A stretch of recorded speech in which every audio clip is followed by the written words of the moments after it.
We have got Tristan Connely, UFC Lightweight, on the show on the Fightlete Report. And of course, the fight has been canceled due to COVID-19. And you might remember he made his UFC debut against Michel Perriera on short notice last September. And of course, we thank you for being on the show, Tristan, and appreciate your support. Yeah, no problem. First thing I want to ask is, so when you got news that, of course, you and De Silva will not be fighting next weekend, how did you receive that news and the event cancellation? Well, you mean it wasn't there when it happened. It was kind of, we were preparing for it, right? We kind of knew it was coming, but we were just I was just trying to stay hopeful and just going, right. We're gonna wait until it's definitely done. Like we kind of a week before, with everything else shutting down, we're like, man, it's probably not gonna happen. But I didn't really want to give those thoughts any air, right? Because then maybe you start training a little lighter. You start like, no, in my head, I'm like, I kind of was like, hey, it may get canceled, but until it gets canceled, it's 100% on. So I was in Vegas training. So we just business as usual as the world kept crumbling down and chaos kept ensuing. Then we just kept going. And then the UFC seemed like they were on board. They were really trying. Dana White was really trying to, be the only sport on. I mean, one of the good things about fighting is you can do it with a very few number of people around and keep, besides the fighters, you can keep everyone relatively distant and you could test the fighters before. So it'd be probably one of the best sports that you could have, right? The safest sports. Right. So the world needs entertainment. So I was ready to be there for it and do it. And, so on the Friday, I just got out of my 2-week isolation from coming back into Canada 2 days ago. Okay. So 2 weeks ago Monday, or 2.5 weeks ago, I guess Friday was they were saying, we're going to be open next week. Don't worry. Coming Monday, they're just going to be ramping up cleaning at the UFC PI, the gyms, and then Sunday all the gyms started to close. The PI's like, we're still open. You can come in Monday. We go on Monday to the PI, and they're cleaning everything like crazy. And like, we're gonna keep going. You got a shower before and after you train. Only like 2 training partners on the floor, something like that. But we're gonna keep going. And then we finished training. We went to the recovery room. We're hanging out. They came in and said, "Hey guys, we're gonna be canceling. We're closing you for the next 2 weeks. So you guys can hang out for the next little bit, but then when you guys are done, you got to close for at least 2 weeks." And then we get the news that they postponed the events, and then it was time to catch a flight home and come be with the family. So the plan was for you to stay in Portland, of course, right? Yeah. Well, initially, no. Initially, the plan was to stay in Vegas until 2 weeks before the fight, and then come back for a week and finish my last really hard week of training with my guys that I know, a little bit more trustworthy with my team. Not that the guys in Vegas are awesome. I loved it down there, and it wouldn't have been a problem. But it was just come back for a week, finish up the last week here, and then fly down to Portland for fight week. I mean, the great thing is Vancouver, Vegas, Portland, very close, right? Like 2-hour flight to Vegas, hour flight to Portland. It's not like it's a lot of travel. But then when everything started happening, I was like, you know what? Okay, I'm just going to stay right in Vegas until I go to Portland. And then they were like, okay, Portland's out, but we're going to be doing it closed at the Apex. I'm like, okay, great. I'm already here. This is, I guess, is best case scenario as it can be considering what's happening. Do you feel like the UFC will have any compensation for fighters that were scheduled to fight at all? Maybe. I think they probably will do something. I think it's going to be a bit of a process and a bit of time before we find anything out, because I think they're really working hard and trying to save that card the next week. And I think they're running into a bunch of walls everywhere. So I don't even think they're looking at I know they compensated a lot of the London guys, which is great. Yeah. But I think the next 2 cards in between, I think they're just so focused on the other thing right now, in seeing if they can get it going. And, after that, whether that fails or succeeds, then they'll probably start addressing all the fighters that had their fights canceled. And maybe some of them, there might be opportunity for some of them to fight right away again. And maybe some that if they're like maybe the Americans that are in the States that might be running cards every week if they figure out how to do it with Americans.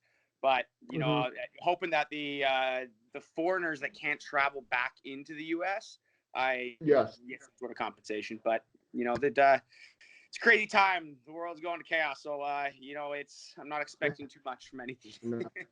I mean, you feel Yeah. like you're confident that maybe in 3 to 6 months, 3 months possible, you could get your fight report. Yeah. Is that the goal in your mind? Yeah. Yeah, probably. I mean, I would like, I mean, as a fighter, I want to fight like right away. I would jump right on the next thing if I could. But the reality is now that I'm here, I can't train anywhere. There's nothing to do. I can't get close to anyone. I have a gym. I can go in it by myself, and I can't even work out in it. Like, we're not allowed to be inside it or working out indoors. We're not allowed, like, it's, I can't be near anyone. So it's like, I mean, push-ups, stretching, and going outside and going for runs and shadow boxing is not going to get you ready for a fight. I'm not going to be able to make weight in time. So, it's going to be hard for a lot of us. Like, it's just basically trying to play a maintenance game right now. And if 3 or 4 months is possible, that'd be great. But everything keeps getting pushed back. So hopefully by end of the summer, early fall, things start going again, or at least things get to a point where small groups of us can train. There's some sort of, maybe we can isolation between small groups of training partners over the summer, and we're able to do something and be ready to go for the fall. What are you using to occupy your time? I know you said you still go out, you take runs, whatever you can, with the equipment you have at home. So how do you? Yeah, I mean, I don't have a lot of equipment at home, more body weight stuff. Really hanging out with my wife. She's pregnant too, so that makes it even, I got to be even more careful, right? Because it puts her at a high risk. And so just hang out with her, go for walks. I'm starting to catch up on other little things I got to get done, but it's pretty much it. It's not a lot of downtime. Right. You did train jiu-jitsu at the Electronic Arts as well. Yeah, I teach there, but it's closed. It's closed. As well. Everything's closed. I teach at another gym in Squamish, The Sound, or my training partner Cole Smith, UFC fighter as well. Their gym's closed. Then my gym, I had to close my gym, obviously. I mean, all the gyms are closed. It's not legal for them to be open right now, so everything's closed. I mean, I'm pretty sure it's like the law. You can't be more than 2 meters away from other people unless you live with them. Right. So it's going to be tough. I mean, martial arts by definition, I think, is the opposite of social distancing. So I know. Tough. I hear you, man. I feel it too, man. My gym is closed too, and anywhere in the vicinity of America, of course, and all over the world. And so at this point, talk about like your fight Silva. Want to hopefully get that fight? Was this the guy you were scouting and you were ready for? Well, I had never heard of him before I got the offer for the fight. But I definitely really want to fight him. And the way I see it is we owe each other a fight. I mean, I'm sure he thinks I'm a great matchup for him. I think he's a great matchup for me stylistically. He's got a wicked record. He's a young, talented kid. I think I have the tools to put him away. And, I spent, I had actually quite a bit of time to prepare. I was training. I was in Vegas in January, for all January. And that's when I got the news that I was fighting. So I was going hard. I came back for a month, training hard, went back to Vegas, training hard. And it's happened. Like, I've had this guy in my mind for months. I've been thinking about him, planning on how to beat him, and him to me. So like it's the right thing that if we can make this fight happen, we make it happen. Whether it's our next fight, who knows? I mean, maybe the traveling logistics, like the UFC is only able to run events in countries with fighters from those countries, and they do things. So maybe we have to fight someone else, but I would like to fight him next if I can, and if not, definitely down the road, because we owe it to each other. This past Sunday, there was a submission underground. Yeah, I saw that.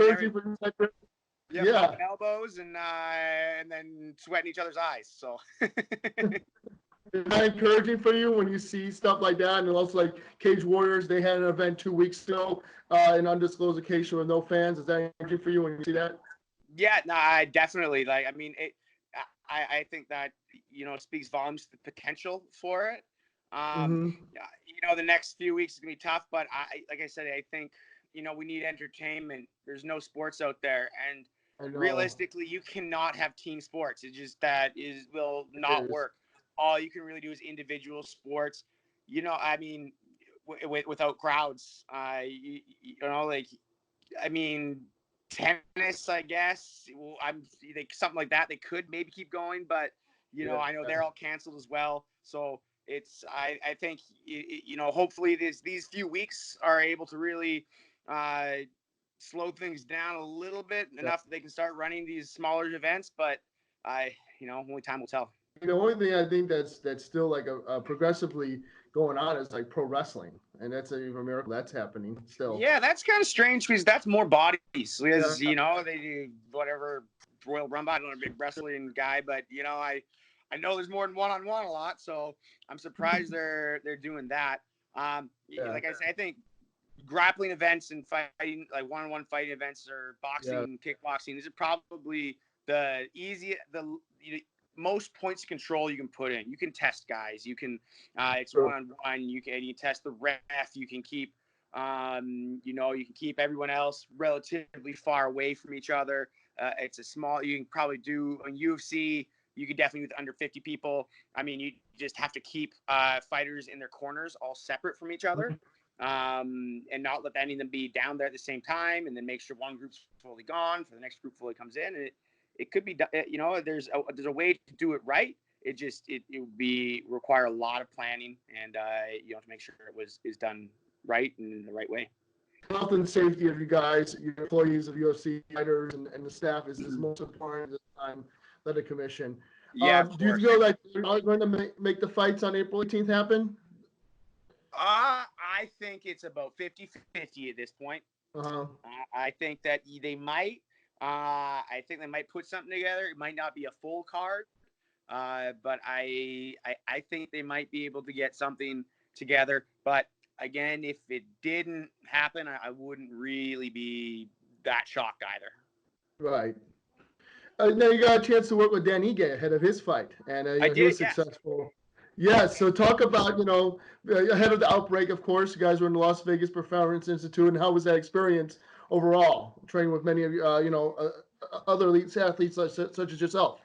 Yeah, well, Dan, I got to train with Dan a bunch the first time I went back down to Vegas in January. And like right away, he came up to me and said, "Hey, Tristan, want to spar?" And like, we had an awesome round right away.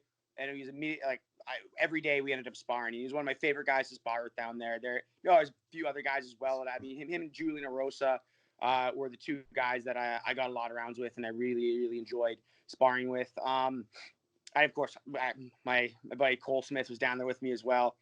So those are the three guys that I had I enjoyed spending the most time sparring with. They were a lot of fun. We had really good rounds, and I'm really hoping that this ends soon so I can head back eventually and get some more rounds with them. You think maybe possibly before you're scheduled for a fight in UFC, there might be like a fight in Canada, a fight near you, and then you could be a part of it as a cornerman? Is that like something that you're also anticipating, or something you could be excited about?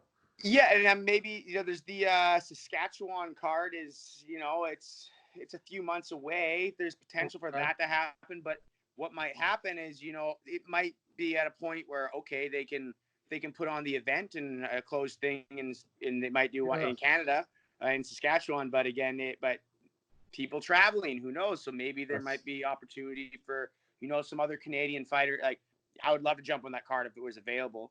And I was able to train, and the logistics worked enough to make it work. And give an opportunity for obviously I don't really want to fight any more Canadians unless it's for a ranked spot or something like that, like something meaningful. But in this situation, I would absolutely love to give another Canadian a shot in the big show if they're to step up and put on a show for the world. Definitely. Hopefully we see these fights happen in the next few months and stuff being made. Obviously UFC is the biggest promotion in the world, so you would think that they're the first and foremost trying to figure this thing out. So, I'm sure they're all hands on deck, trying to looking at every option and everything.